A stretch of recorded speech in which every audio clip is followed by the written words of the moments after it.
What is up, y'all? Kevin Kuhn here from Athlete Factors. This is the Athlete Factors podcast. My guest today is Dr. Jose Antonio. How are you today, sir? I am doing great. It is actually a little cloudy today in South Florida. However, I did get a chance to go out in the ocean, and oddly enough, I was the only one there. Nobody was at the ocean. So Perfect. I That's the like best. That. Yeah. So for those who aren't familiar with you and your work, you are an associate professor at Southeastern University in Florida, as well as co-founder and CEO of the International Society of Sports Nutrition. I think you're also a fellow of the NSCA and the ISSN, so you stay pretty busy in the industry. Yeah. In fact, this definitely predates you. I've been attending the NSCA conferences probably going back to the 1980s. Wow. Yep. So yeah, I was attending it before some of my college students were even born. So been around a long time. That's awesome. That's so cool. So the main reason I wanted to get you on is really because of your wealth of knowledge, specifically in the area of protein research and higher protein diets. So I've been going through a book that I recently wrote and working on developing some material for Facebook posts and Instagram posts. And as I was going back through my chapter on protein, the high protein area of the book, I actually mentioned you and your research quite a bit. So if you will, please give us a little bit of an overview on the protein research that you've done, and maybe, if you will, talk about where that research is going and what you'll be working on in the future. Yeah, that's a good question. I mean, I think the story starts, let's go back to when I was an undergrad. This is back in the 1980s, before I believe you were born. So I'm a mid 80s baby. So 1986. Right. Oh, wow. So, okay. Yeah, Ronald Reagan was president. This is 1983. I took a nutrition course, the very first one. And I believe, God, this is a long time ago. I believe it was taught out of biology because I don't think there was an actual nutrition department. Mm-hmm. I got my bachelor's in biology. This is at the American University in Washington, D.C. And so I love nutrition. I always had an interest in it. There just weren't many offerings. So when I got a chance to take this nutrition course as an undergrad, I was like, wow, this will be really cool. And what struck me was the professor had said that if you eat a high protein diet, and she made reference to bodybuilders and athletes, that it's bad for your kidneys. Mm. And I thought, I mean, what do you know as an undergrad, really? I'm just thinking, well, that seems really weird because my uncle was a bodybuilder and I used to watch him work out and he would consume a lot of protein mm-hmm. and he seemed quite healthy. So I'm thinking, wait a minute, he eats a lot of protein. In fact, he's in really good shape. He's really healthy. Where's this thing about protein and kidneys and all that coming from? And, you know, it, in a way, it prompted me to look into that more. So I actually got my master's degree at Kent State University, and my advisor at the time was Peter Lemon, who did, again, protein research. But he didn't do many long-term studies, meaning have someone consume a lot of protein, follow them for weeks, months, or years, see what happens. Mm-hmm. So that was really kind of missing. But he also thought that, you know, there's no evidence that protein is, you know, bad for your kidneys. So all along, what people in the clinical nutrition field have been saying, too much protein is bad for you, didn't jive with what you see in the real world. Athletes consuming a lot of protein. So mm-hmm. they both can't be right. You know, one side is wrong. So mm-hmm. So fast forward, you know, I'm an associate professor at Southeastern University. And if we go back about 6 or 7 years ago, I would have really many conversations with students, and particularly some of the bodybuilders, because there's always bodybuilders who are exercise science majors. Mm-hmm. And I recall, one guy in particular who, and actually, this is a story you could pretty much tell at any university. There's always that guy or guys, or even girls, they carry their water jug, they have their Tupperware with food, and they're eating during class, and it's like, Well, I guess you got to eat. So it's almost like a badge of honor that they have to have food and a jug of water with them. It's like, God, you guys must be the thirstiest, hungriest people ever. Every 2 hours, man. Every 2 hours. I think that's Dr. Willoughby. I think for him it's more like every 30 minutes or something. Yeah, I remember getting emails from him every once in a while. He would put our graduate program on blast half hour before our class would start. He'd be like, "Hey, I haven't eaten. Can somebody stop by Quiznos, get me a sub, double protein? I'll hook you up with something, when I can, but I've got to eat." So that is so funny. That is so funny. But oh, yeah. But actually, that's the mentality. So I remember asking this guy, just off the cuff, because I always saw him eat. It's like, well, how much do you actually eat? How much protein do you eat? And nobody is as good as bodybuilders, particularly male bodybuilders, in rattling off what they eat, because they know exactly how much protein they get. Mm-hmm. And he said something like somewhere between 300 and 400 grams a day. And I'm thinking, wow, that seems like a lot. So I did the calculation in my head, and he was eating, something like 3 grams per kilo. And I'm like, wow, that's a lot of protein. I mean, that's a lot of work. I mean, let's face it, eating can be work, whether you're an endurance athlete or a strength power athlete. Mm-hmm. And so it really prompted the question. And here's the thing, even though we pursued that first study, in the back of my mind, I kept telling myself, this is a waste of time because I know it's not going to harm you. Mm-hmm. But might as well do it. So that first study where we had subjects consume 2 grams per pound or 4.4 grams per kilo per day for 8 weeks. We didn't change anything. We didn't change training, diet, nothing. We just made sure they ate a lot of protein. Mm-hmm.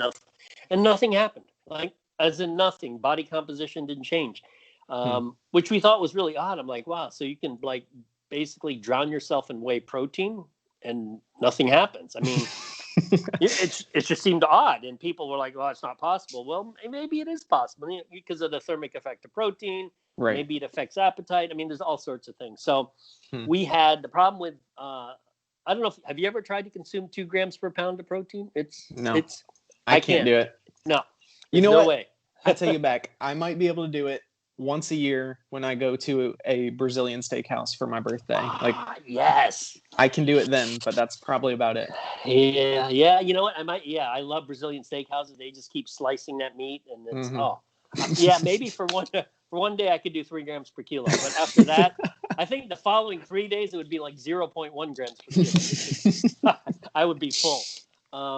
So, but here's what's interesting. When we first did that study, a lot of these subjects complained about being constantly hot, sweaty. A lot of them said they would sweat at night, so they would and it's hot enough in Florida, but now you're hot because you're eating a ton of protein. Mm-hmm. And so they would just crank the fan in their bedroom so that they could cool off while they were trying to sleep. So I thought, well, that's kind of odd, So we decided, okay, it's hard for people to do 2 grams per pound or 4.4 grams per kilo. So we decided, let's drop it for the next study to about 3 grams per kilo. But major change, we're going to make them all follow sort of a traditional bodybuilding type program. Mm-hmm. And again, 8-week study. We looked at kidney function as well. We did some blood work. And interestingly, both groups, the lower protein and the higher protein group, gained the same amount of lean body mass, but the higher protein group lost more fat mass, even though they were consuming more calories in the form of protein.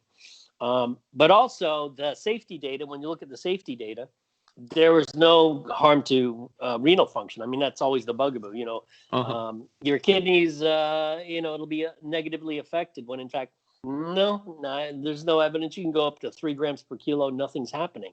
Mm-hmm. So that told us a lot of things. That one, the primary driver still of skeletal muscle hypertrophy is not diet. It's still training. You got to train. And just like in the endurance sports, the primary driver of adaptation is not diet. It's still training. If you don't train, the rest of it's kind of, who cares how you eat? You've got to train. Yep. So the question that came out of that second study was, okay, it's safe for 8 weeks, but is it safe for longer? And in my mind, knowing that I know a lot of guys and girls who eat a lot of protein, I'm like, of course it's safe longer. But all the PhDs on Twitter and on Instagram and on Facebook, they're like, well, 8 weeks is nothing. What about a year? Maybe it's harmful after a year. And I'm like, okay. So we did we did a 1-year study. Holy cow. Yeah, and we got the most dedicated, and these are all guys, because guys love this shit, mainly because they get free protein. They're like, you're giving me free protein? I'll volunteer for a whole year. I don't have to buy protein for a year. So we followed these bodybuilders for a whole year. They were consuming about, it was about 3 grams per kilo on average, these guys. Mm-hmm. Nothing happened. Their kidneys fine. In fact, we did blood lipid panel. Blood lipid panel was fine.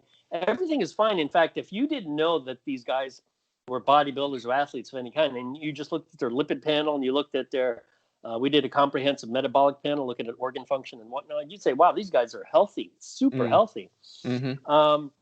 But what's funny is, okay, so we did the 1-year study. Someone said, well, a year's not long enough. Of course it's not long enough. I'm like, they're like, what happens after 10 years? I'm like, who's going to do a 10-year study? Come on. So I was slightly annoyed. So I thought, you know what? I'm going to get the 5 most dedicated guys. So we basically narrowed it down to the 5 guys who are really pretty serious bodybuilders. And they're like, you're giving me protein for another year? Okay, I'll do it. So 5 guys averaging 3.5 grams per kilo. So these guys are eating a lot. Yeah. Again, after 2 years, nothing.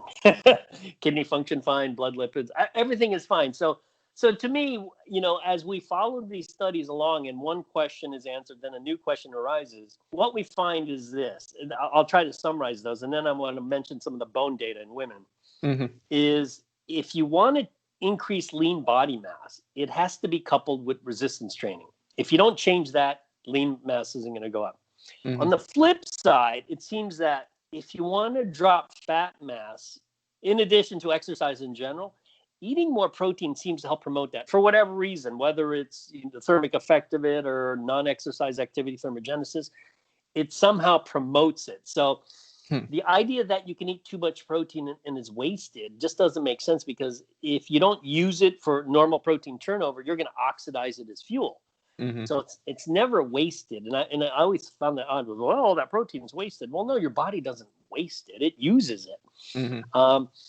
And also we found, and this is not a surprise to athletes and most sports science people, that it doesn't cause any harm to renal function or liver function or whatnot. Now, there is a caveat to that, because it's usually like physicians will bring up to me, they're like, well, when we're dealing with CKD, chronic kidney disease patients, blah, blah, blah, we got to limit protein, intake, whatever. And I'm not even convinced you have to do that, but let's assume that to be true, that protein intake needs to drop when you have compromised renal function. Because think about it, protein, now you're dealing with loss of lean mass and sarcopenia and all that other stuff. So it creates another harmful side effect.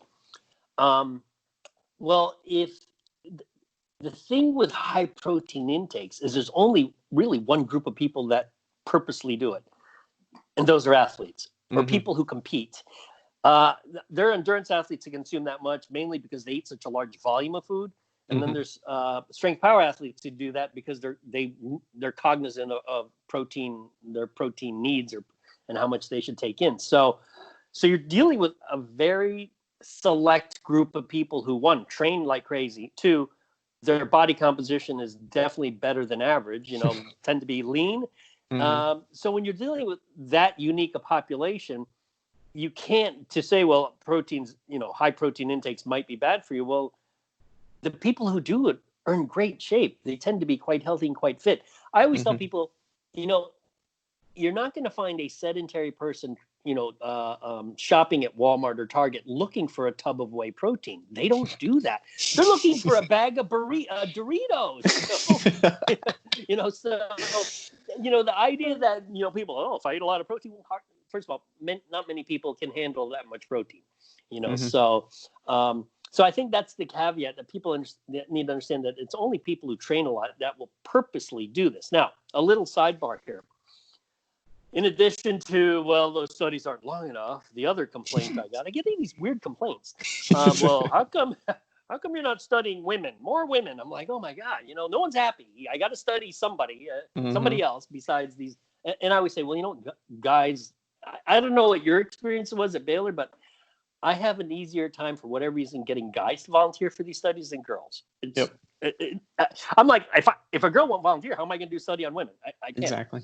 Mm-hmm. So we decided to get a select group of very highly trained women, put them on a higher protein intake, and basically do a simple pre-post study looking at bone mineral density, lumbar spine bone mineral density, just to see, because people have said, well, protein's bad for your bones. Mm-hmm. And after a year, of course, nothing happens. But here's the caveat. I always tell people, well, these women train like crazy. So, of course, women train like crazy, eating a lot of protein. Why would their bones get worse? I mean, right. It wouldn't get worse. So you can't really separate the training part from the diet part, because these are people who always combine it. It's sort of like, right. Two wheels of a bicycle, you got to have both wheels. And so you can't really separate it. Whereas the sedentary person is not going to purposely consume a high protein diet. And I think that's, the audience needs to realize that. Mm-hmm. Yeah. It's a completely different mindset. I agree. They're mutually exclusive, right? Am I thinking of the correct thing there? Like, they always go together, right? Oh, they're mutually inclusive. Sorry. Yes. Yes. Thank you. Yes. Yeah. And in fact, I typically will give, my wife is, she coaches cross country and track at a high school, literally down the street. And once a year, I'll give a talk to the cross country kids. And, high school kids, their attention span is really high. So I deliver one message, just one. Because if you deliver two messages, they're not going to remember anything. So the one message I tell these kids is, first of all, I know all of you eat like crap, because you do. That's what high school kids do. And you can, because you're young and you can get away with it. Try to consume a protein shake after you train. That's all I ask. Mm-hmm. It'll help you recover. And then eat all the other crap you like. Eat your burgers, eat your pizza, drink your Coca-Cola, whatever.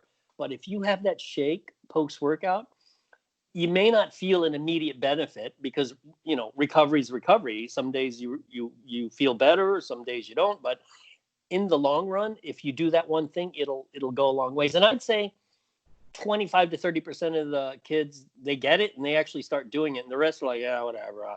I mean, let's face it.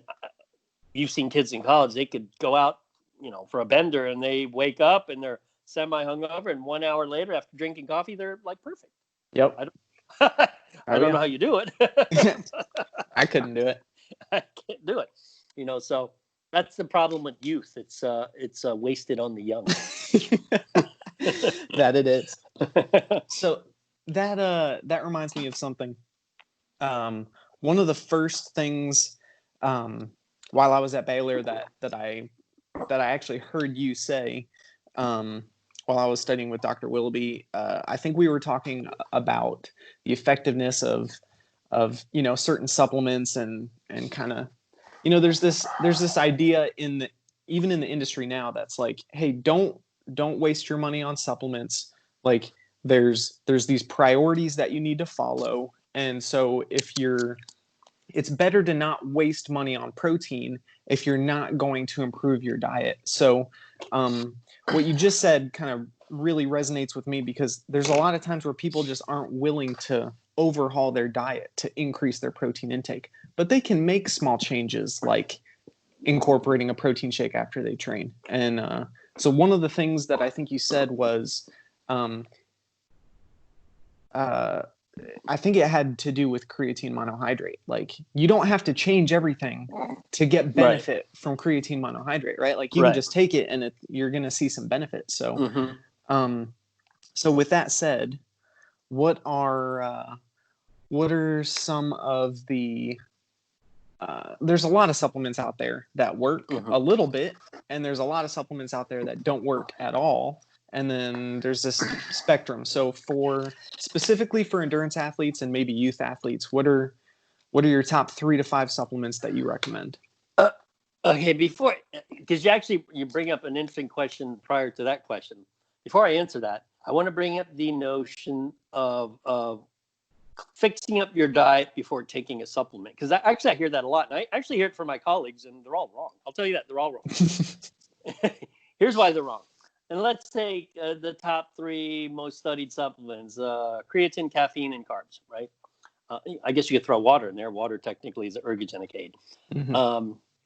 There's no evidence that you have to change your diet for creatine to work, for caffeine to work, for carbs to work. There's like none. In fact, all those studies, they didn't change diet. In fact, I think every creatine study, they didn't control for diet.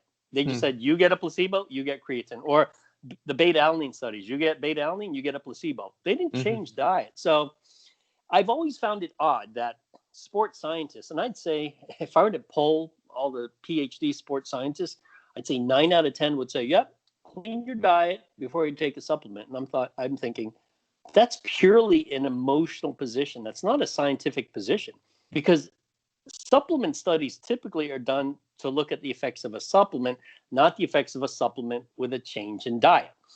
Now, you and I know there's nothing more difficult to change than your diet. I mean, I think, to me, I would say, in fact, you'd probably agree, if someone said, would you rather train an extra hour a day or change your diet? Most people are like, I'd rather train more. I don't want to change the way I eat. So that's right. So the idea that you don't have to change your diet for a supplement to work. Particularly, for endurance athletes, I think, and this is where bodybuilders are slightly ahead in terms of how they perceive supplements. They know they need a supplemental protein just because it's hard to eat that much protein. Mm-hmm. Endurance athletes, I know they're fine with carbohydrate because based on their experience, they know if they drink a sports drink or consume sugar, it seems to help. Yep. Caffeine, and this is what I find odd. I'd say 50% of endurance athletes don't use any caffeine, which it's like, well, that's kind of weird. I mean, because there's a lot of data on caffeine. Mm-hmm. And you don't have to, in fact, you could have a crappy diet and caffeine will still work. So for the endurance athlete, I think caffeine is one of the best. Certainly carbohydrate pre and during a race or pre and during training. Although if you race fasted, you should probably train fasted, depending on the nature of the race. Mm-hmm. Beta-alanine is great for endurance athletes. The nitrates, beetroot, although that stuff tastes like crap. Mm-hmm. I've tried it. I try it. I try so hard to I'm like, I know this stuff works. I read the literature, but I can't drink it. I'm like, oh, I can't. I don't know if you've tried it, but I've tried it. Somebody's got to fix that. Yeah. I'm like, how did subjects drink this stuff before being exercise tested? I just don't know. But those are, to me, those are for endurance. I'd say your top 3 are caffeine, sugar, and I guess all of those tend to be combined with water. I mean, sports drink typically has caffeine, sugar, and water. Beta-alanine would be another one. Creatine, what's interesting? Creatine, I think, is valuable for all endurance athletes, with the caveat that if you're a distance runner, if you gain body weight, it may be a detriment because of the body weight gain. However, if you're a cyclist, if you like I do a lot of stand-up paddling here, if you're a paddler or a canoeist or kayaker, it helps because your body weight is carried. I mean, you're on top of something, so you don't actually have to move your body. But for most of them, it helps. I think it helps quite a bit because it increases lean mass, and it should increase power output. If you're in what I call a power endurance sport. Mm-hmm. But you definitely don't have to clean up your diet. No, I mean, imagine that if you actually had to have a good diet to take a supplement, no one would be taking supplements. Like nobody. Yeah, I hear fairly often, like when people get a supplement, like I see it on message boards and all over Facebook and stuff like that, where people are like, I bought this supplement and it didn't work. And then somebody will follow up that comment with a comment that says, well, that's because your diet sucks. It's like, well, if their diet was better, there's no guarantee that there would be any change. Maybe the supplement just doesn't actually work, or maybe they're a quote unquote non-responder because people like to talk about that being an issue as well. Yeah. And also, I always wonder, like, what supplement are they talking about? Like, for instance, if you get a runner or a cyclist and you have them consume supplementary protein just to bump their protein intake up, it's difficult to measure a performance benefit because it really affects you more as a recovery agent. In fact, let's look at the use of illegal drugs, particularly in cycling. I was watching this, I think it's 30 for 30 with Lance Armstrong, and he, even from a young age, he was beating everyone. So it's not like he needed drugs to beat other people. I think what eventually happened was, at the highest level, particularly in the Tour, they're all taking androgens and EPO and you name it. So all of them are basically, taking performance enhancing drugs. So even there, you don't even have to clean up your diet for EPO to work, or EPO. If your red cell count goes up, it goes up, and your max VO2 goes up. Androgens, and this is what I wanted to go to. Androgens or any kind of testosterone derivative. A lot of people view that as a performance-enhancing drug when technically it's more of a recovery drug. Because you recover so fast, you could get out on your bike, you could go running, whatever. You could get out there and beat your body, and the next day you recover. That's how it helps you. So protein, obviously not as potent as these drugs, but it's a recovery agent so that you could beat yourself up. The next day you're like, okay, I'm a little sore, but I'm not so bad. I can still train. And that's the value of it. And that's actually hard. That's a hard message for endurance athletes to get, because let's face it, the great thing about endurance sports is you have a clock. You know exactly how fast you are. And they obsess over their times. It's like they think they're supposed to get a PR or PB every race. I'm like, what? Oh my God, I was 5 seconds slower. I'm like, well, what did you expect? To be 5 seconds faster every race? They obsess over their times. It's kind of like bodybuilders obsessing over percent fat. No, endurance athletes, oh my God, I was 1 second slower. Like, oh God. But then they always say, hey, isn't it more important where you place? They're like, yeah, but I want to place, but I also want to be fast. That's very true. And they're never happy. Nope. We're slightly obsessed, and we always want to be faster. What's your sport? I ran cross country and track in high school and college. So my best event in college was the 3K steeplechase. Steeple. Yeah. What was your PR in the 5,000? My best 5K was right around 15:30, 15:40, somewhere in there. So what do you run now? I ran a 5K a couple months ago, and I think I broke 19, which I was pretty happy with, off of basically no training, and I won. Wait, let me ask you this: when you see that time, does that mess with you knowing that you ran a 15 something? Yeah.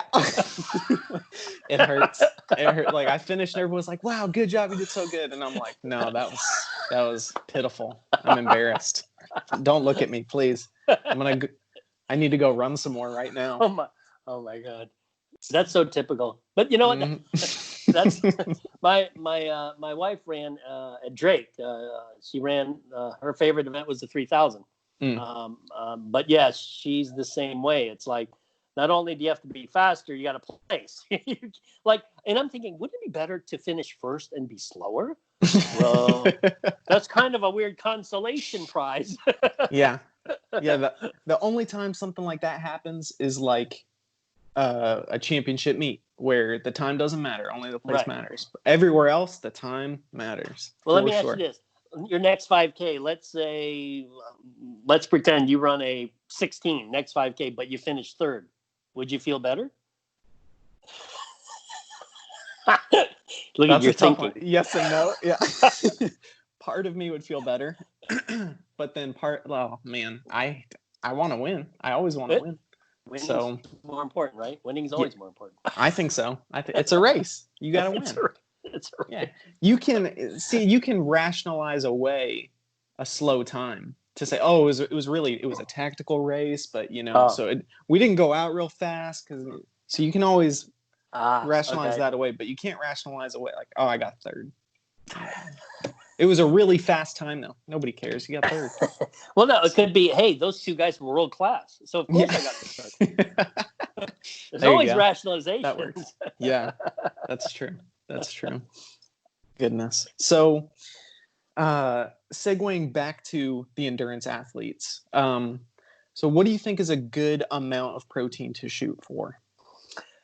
That's a good question. I tell athletes in general that their baseline protein intake should be about 1 gram per pound, and it makes it easier for a lot of these high school kids. You know, they tend to be smaller, so you know the girls are like 110, 120 pounds. The guys are like 140, so they know exactly the number of grams they get.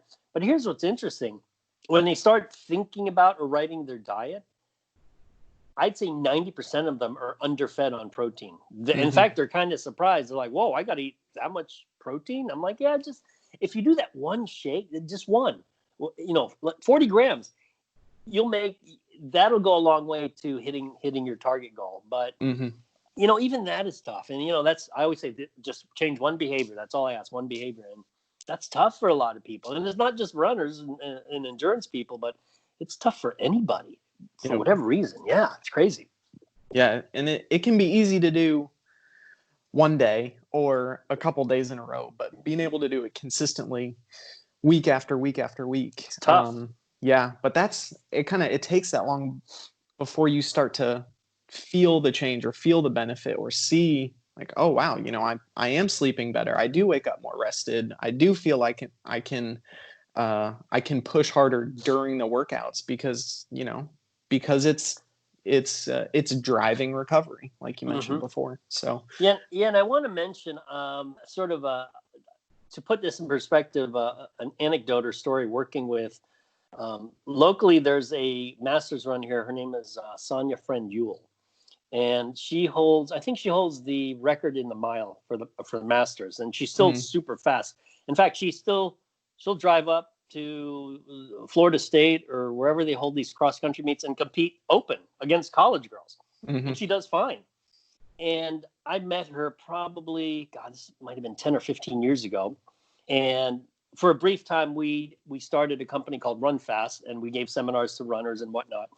And the two things she got from me, which she says has helped her a lot, is particularly as as she gets older, recovery is an issue, is the protein issue. She tries to get 1 gram per pound, but also the timing issue, you know, the idea of nutrient timing, that because runners, you know, I know bodybuilders want to hear this, but endurance athletes probably beat their bodies up more than strength power athletes. There's just more pounding. I mean, your body's getting wrecked. And people who lift weights, I don't think understand that, but, you know, because you're doing a greater volume of exercise for one thing. So your body's just getting beat up. And that's where the idea of nutrient timing, particularly post-workout, is important, because there's no reason to wait 2 hours to eat a meal. Once you're done training, once you're done running or cycling or swimming, down a shake, and then an hour or two later, have your normal meal. Those two things, she said, has helped her so much. Those two simple things. And I'll even go further back. I don't know how much you know about track and field, but I used to work with she was a 1500 runner back in the late 90s, 2000. Her name is Susie Favor. And again, keep it simple. Eat more protein, because runners typically don't have a hard time eating calories because they can get calories from carbs and fat.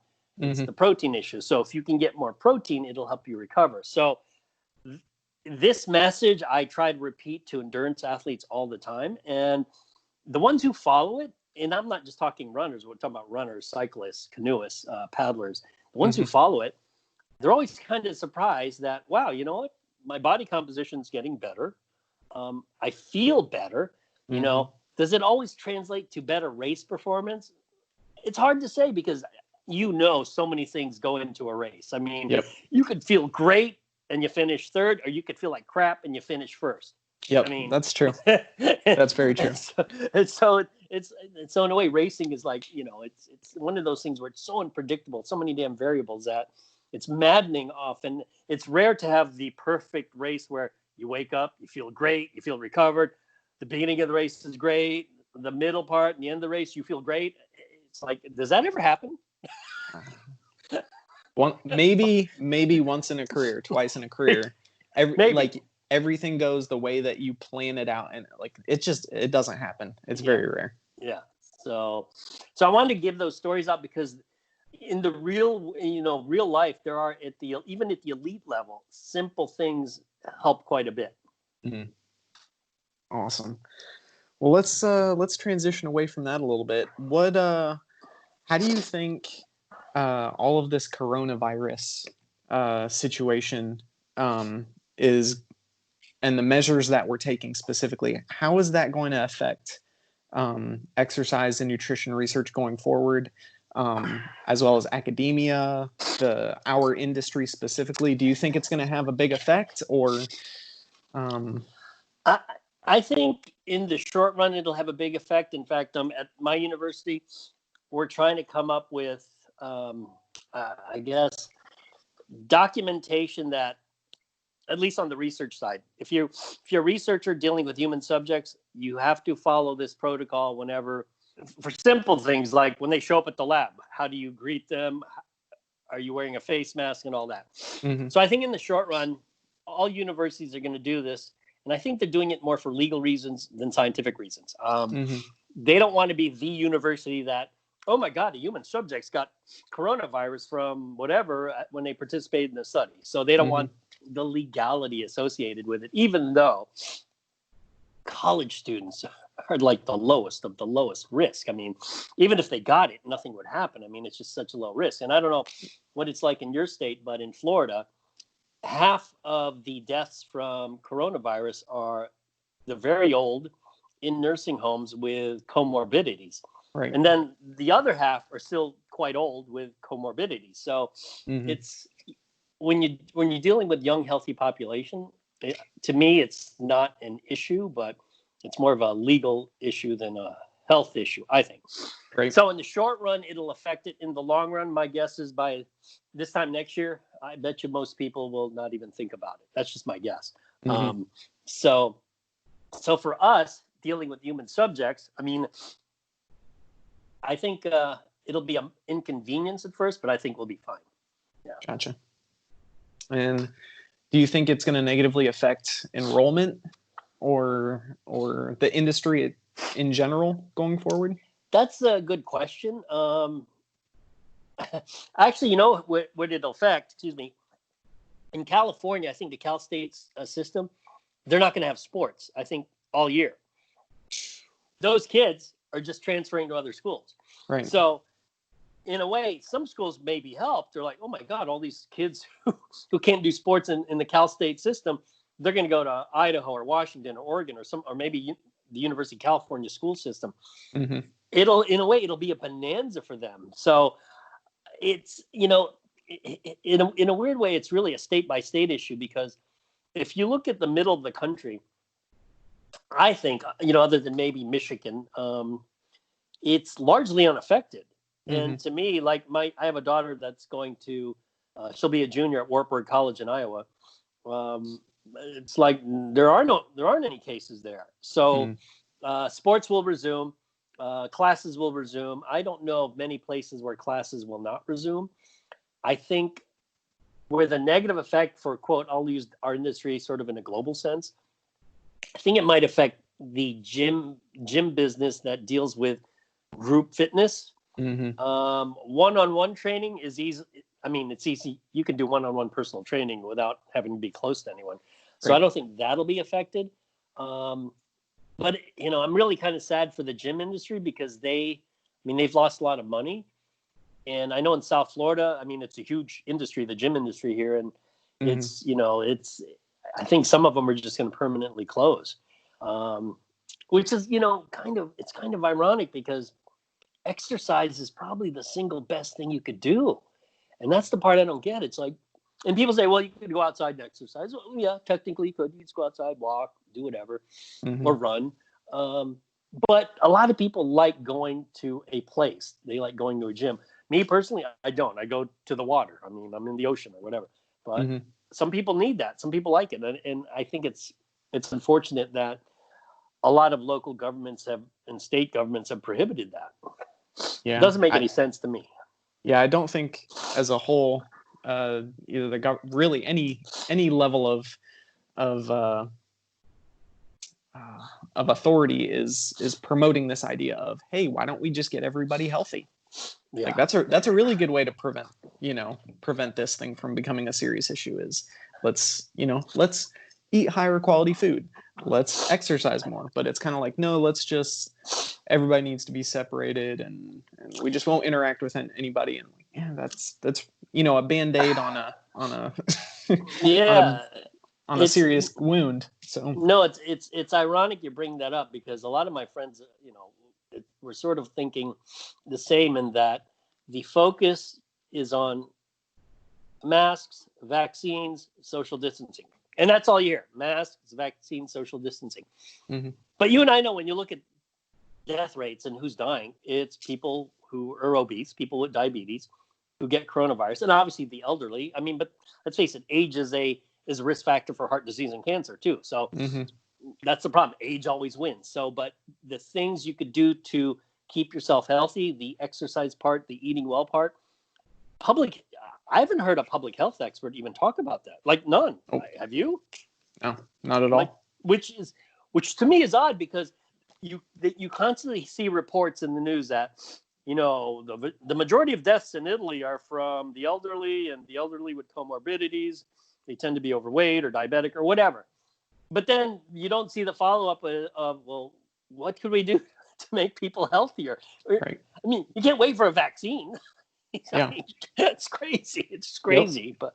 But that's I think that part of that mentality, particularly for people that don't work out or exercise, is they put their health in the hands of someone else. Whereas if you and I have been around people who train all their lives, they tend to take their responsibility for their health, not having someone tell them. And I think that's a big difference in how you view the world. And that a lot of people are like, okay, tell me what to do. And we're like, well, we know what to do to keep ourselves healthy and minimize our risk. Right. Yeah. Yeah. Yeah. You're telling me now that I have to do things that are going to actually reduce my quality of life and quality of health. Like, I can't go out and be active. I can't. Yeah. Yeah. It's crazy. That can be a little frustrating. So, yeah. If you've got some time, can you give us just a little bit of an overview of what is the International Society of Sports Nutrition and how that got started? Yeah, we actually started this about 17 years ago, because we thought there was a void in we'll call it the science industry.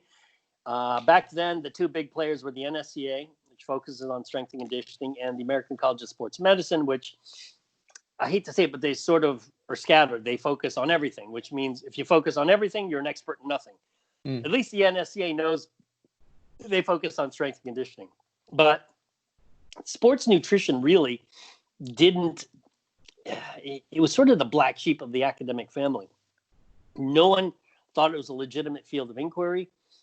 People, I remember I gave a talk, myself and Jeff Stout. This was at the American College of Sports Medicine. God, I wish I remember the year, 1998, 9, something. So long ago, I can barely remember.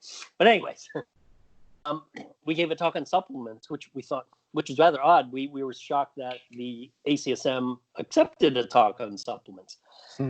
And what happened after we were done speaking was just hilarious. It was hilarious. I would say half the audience hated us, and they were insulting us, saying that you can't give a talk about supplements. There's no science. It's all snake oil. I mean, it was just, there were like people fighting, and like literally, and they were yelling. I mean, you could tell, and here's what's fun. You could tell the people who trained and loved supplements, they supported us, but then there was like half the audience who thought we were selling snake oil, which I thought was weird. I'm like, we're just talking about the sciences. I mean, back then there wasn't a lot. I mean, you had protein, creatine, and not much else. But it got to the point where a fight almost broke out, a fist fight. Yeah. so finally, what's his name? Rick Kreider. He's at Texas A&M now. He's in the back of the hall. There's about 200 or 300 people in the hall. It was like a long, narrow hall that was kind of packed. And he gets up from the back and he just says, "Everybody just shut up. let these guys answer the question," because people would ask us questions and they wouldn't even give us time to answer before yelling at us. It was like crazy. I'm like, these people are crazy. They're just crazy. So after that, we realized, wow, ACSM is very unfriendly when it comes to dietary supplements. So, at the end of the day, we ended up starting this because no one else wanted to, I guess, give legitimacy to sports nutrition as a field. And brief story, at that conference, ACSM, where we got yelled at, the then president of ACSM walked up to both Jeff Stout and I, and this is kind of, when you hear this, you're like, wow, they actually said that to you? The president of ACSM told us at the time that, and I can almost remember the quote verbatim because I was shocked. I was absolutely shocked. Said to us, "If you guys want to have a career, you may not want to do anything with supplements." Wow. And I heard that, and I could tell Jeff was like, "What?" and in fact, I don't know if it was Jeff Rye who said it, and one of us said, "You mean don't even do research in sports supplements?" The answer was yes. Yeah, don't do any. Wow. If you want to have a career. Yes. And so I was like, that's got to be the craziest thing I've ever heard. I was in total shock. I was like, whoa, what, the president of ACSM thinks it's not good to do research? Okay. Well, so fast forward, I always tell Jeff, hey, you got to have a long-term strategy, not a short-term strategy. And so we fast forward to 2020. Almost every major university has a sports nutrition or sports supplements course. So in a way, we got the last laugh. It's like, hey, we were right, even though they thought we were wrong back then. It is a legitimate area of study. And also, I think what's even better is that both endurance athletes and strength power athletes have bought into the idea that sports supplements can play a large role in training as diet. And I always think of it as three things. You got to train, you got diet, you got supplements, and maybe you could throw in the number 4 there, sleep. Obviously, sleep is important, or recovery. That it's, and this is what I don't like about some academicians. They try to create this hierarchy of you got to do this first, then this first, then this, this second, this third, this fourth. To me, there's the one thing that everyone has to do that's more important than anything is train. If you don't train, the rest doesn't matter. Like I always tell people, if you're not exercising, then I'm not going to give you advice on the rest of the stuff because it doesn't matter. So you got to exercise. So you exercise or train, and you have to have a goal. What's your goal? Is it more endurance, more strength, something in between? Without a goal, you can't give diet or supplement advice. So once you decide you want to train and you have a goal, now the diet and the supplementation can be put in there because now with something to measure, and I always say it's easier to measure a performance sport than a physique sport because physique, it's just how you look. Whereas I know how fast you run, I know how fast you bike, I know how much you lift. That's easy to measure. So if you could give me something measurable, the diet and the supplementation can easily fit in. So it's amazing how far we've come since the year 2000. Because you were born what year? 86. 86. Wow. Okay, so you were in high school in year 2000. What in high school? What was the view of was there PE classes in high school when you were in high school? I had phys ed class. Yep. Okay. Did they talk about sports nutrition even in a sort of cursory? No. Nope. Okay. No, we didn't. What about your coaches? My cross country and track coach, if we had questions about anything related to diet, he would, I think he did his best to answer them, but I don't think he wasn't going out of his way to say, hey, here's how you guys need to eat and here's how you sit. It was kind of just well, here's what I do, or here's what I did, or here's what I recommend. But it wasn't a negative thing, because when I was a kid, it was all negative. There was nothing good about sports nutrition. Okay. Well, you know what's interesting is your generation has basically grown up with sports nutrition as being normal, Mm-hmm. whereas most of my life it was not normal. Wow. so, Yeah. so it's watching it change from the year 2000 to 2020. It truly is night and day, and it's hard to inculcate that into young college students because they've grown up, they have social media, they have access to all this information, they have arguments on Twitter or Facebook about supplements. Now it's not an argument of whether it's a legitimate category. Now it's an argument of which of the supplements are legitimate, which was different. 30 years ago, it was like none of them are legitimate. So we've come a long way. Let's say that. Awesome. So for anybody watching or listening, if they want to reach out to you or follow you or look into the ISSN, what's the best way to do that? Oh, yeah. Our website is simple, ISSN.net.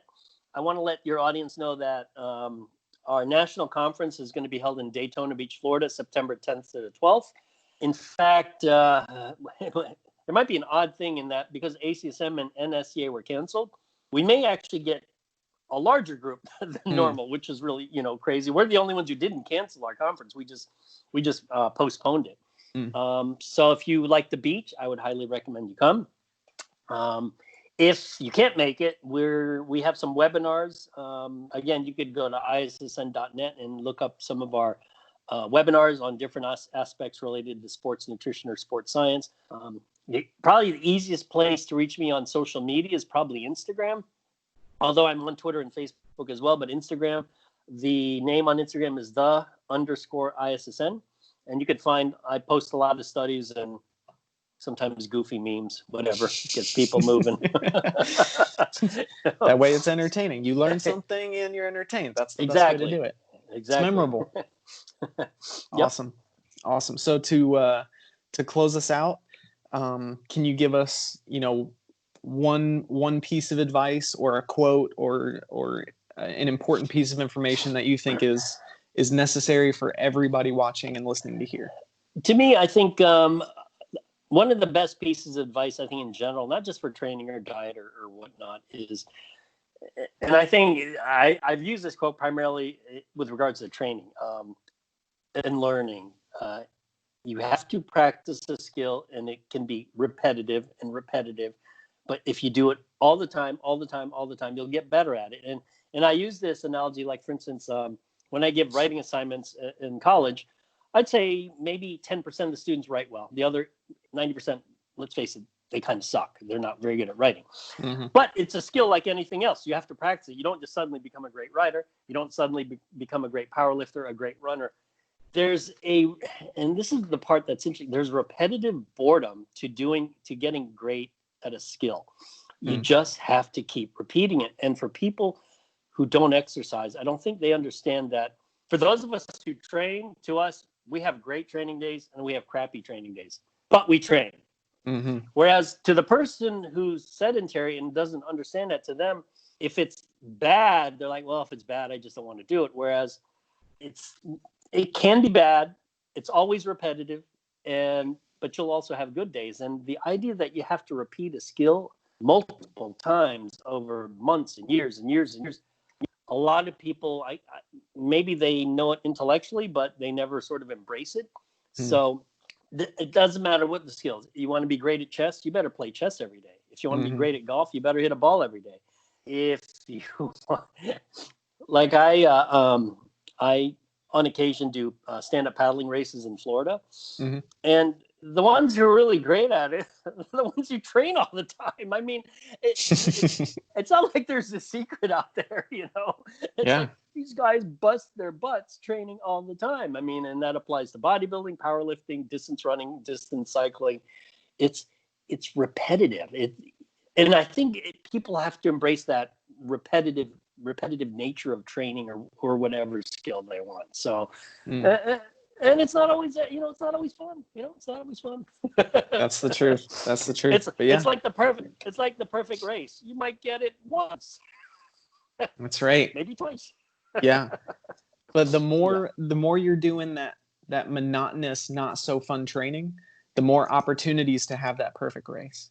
I think. Yes. So Exactly. if you're putting in that work when you're not having a great day, and when, you know, when everybody else is like, man, it's raining, why would I be outside right now? Or you know, whatever the case may be, and you still got to do it. Like, you know, Yep. you don't know how things will the conditions will be on race day, you know? That's So true. if you're already used to those conditions because you've trained through it 100 times, then it's not going to affect you come time, you know, time to go. So True. If training is harder than racing, then racing will be easy, right? that's so true. That's awesome. Dr. Antonio, thank you so much for taking the time to do this. I really appreciate it. I've learned a ton from you, so this has been such a pleasure for me, and yeah, hope to have you on again in the future sometime to talk more shop and Definitely learn more from you. Will you be attending any conferences this year, or are you stuck at home?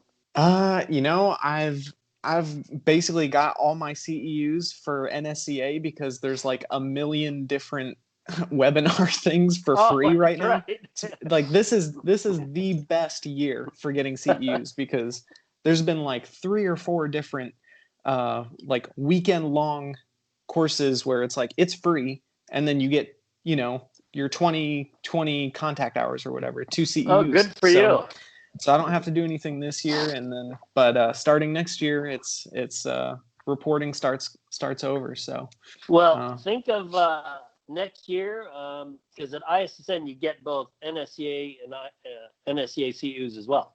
awesome. In fact, a lot of NSCA members, instead of going to the NSCA National Conference, they come to ISSN. So think about that. We're in St. Petersburg, Florida, right on the beach.